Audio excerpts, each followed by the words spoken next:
back to another episode of Strong in the Saddle.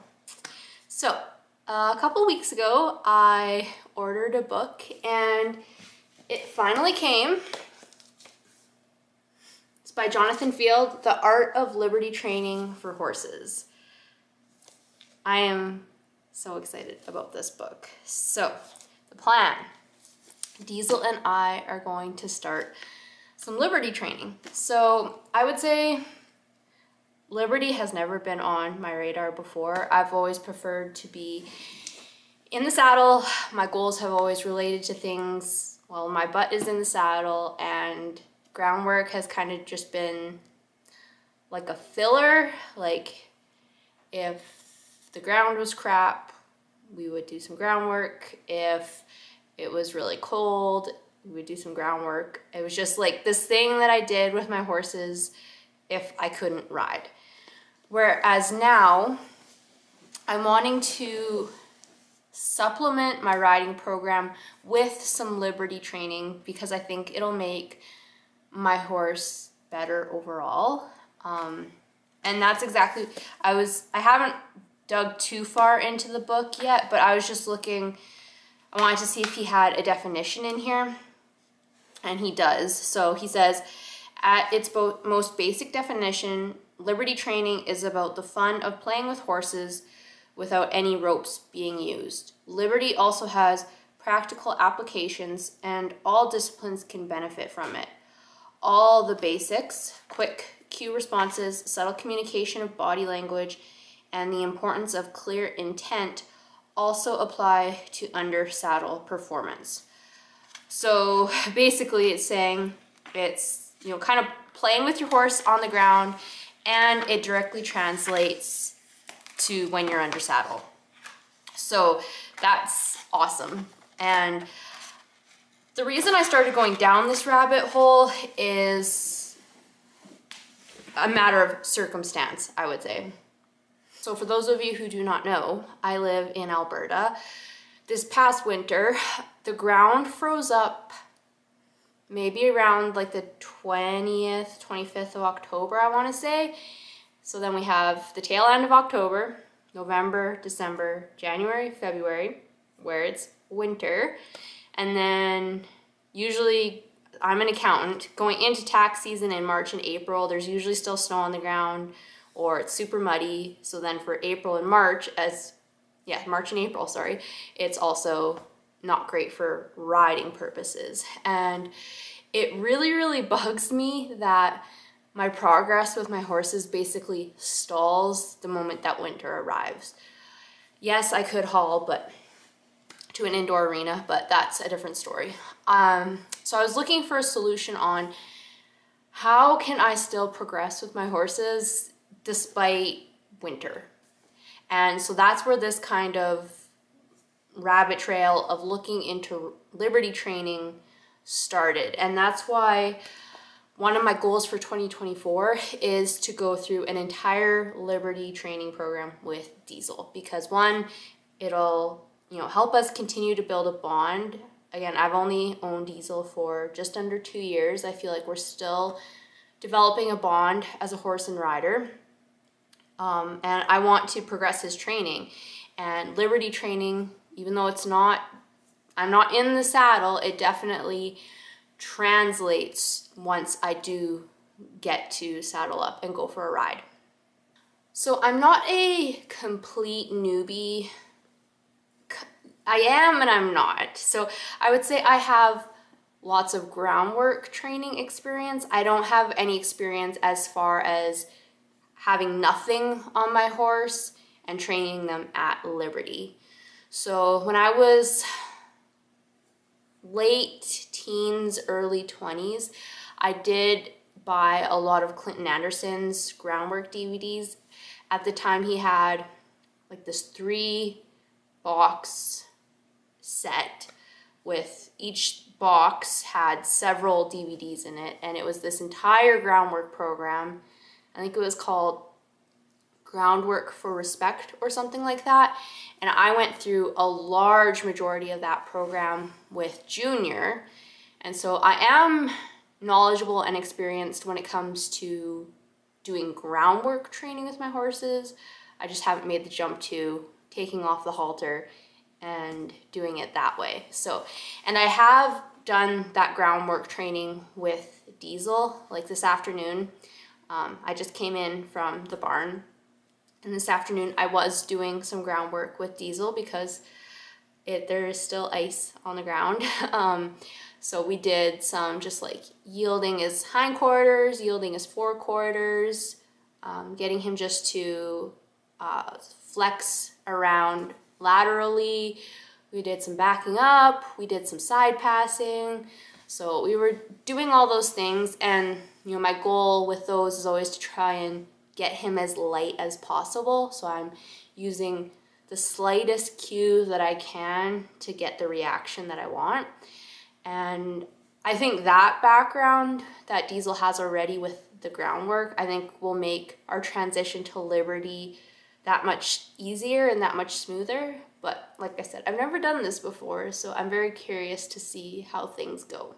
As I said, I have not read this book yet, but right on the cover it says step-by-step instructions and practical exercises. So even just going through the table of contents of this book, you know, he talks about, the first chapter is all about the language of the horse, the big picture, key horsemanship concepts, the primary equine language, and then in chapter 5 is where we actually start with the Liberty, and it says Liberty starts online. So we would be doing, I'm assuming, things similar to what I've already done with my groundwork, just with a halter and a lead rope.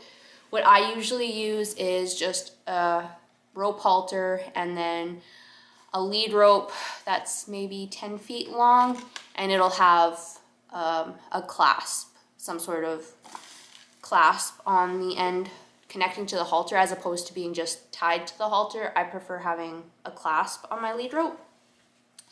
Chapter 6 is all about round pen Liberty.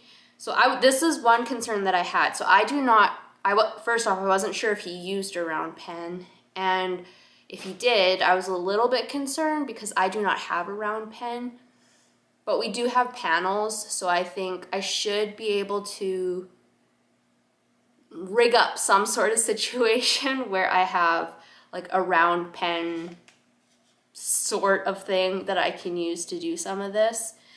And then chapter 7 goes to Liberty in open areas. So it looks like he starts with a 45-foot rope, and then it looks like it runs, you get more or less and less equipment maybe from there.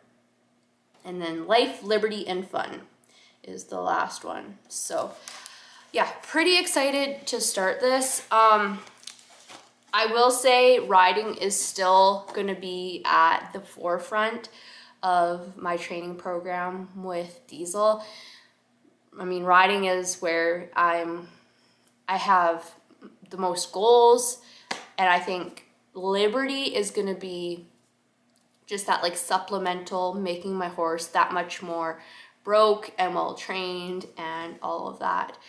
I really think if you have a horse that has good manners on the ground and is respectful of your space, you can kind of take for granted how nice that is and actually how important it is. It's only until you have a horse that's kind of a jerk on the ground and who doesn't respect your space that you realize how important something like groundwork training or Liberty training is. So yeah, I think Diesel will only serve to benefit from doing some training like this, and I cannot wait to start. I will read the first few chapters of this book and then, you know, get into the first kind of like things that I can teach him, and then we'll kind of go from there, teaching him one thing at a time. I'm in no way affiliated with Jonathan Field. I know he has, I think he has DVDs and stuff like that, and he's a clinician. I think he goes around to quite a few places giving clinics, and then of course he has this book.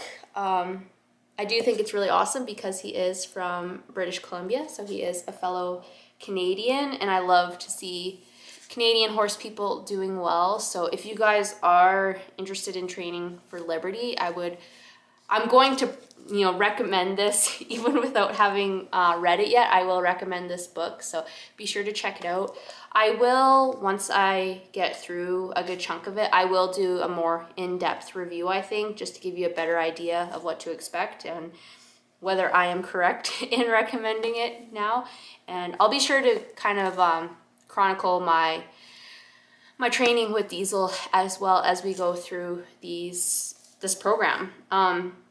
For those of you who aren't aware, I am pre-recording this episode. It is February 18th on the day that this is getting recorded, and it's not coming out until later in April.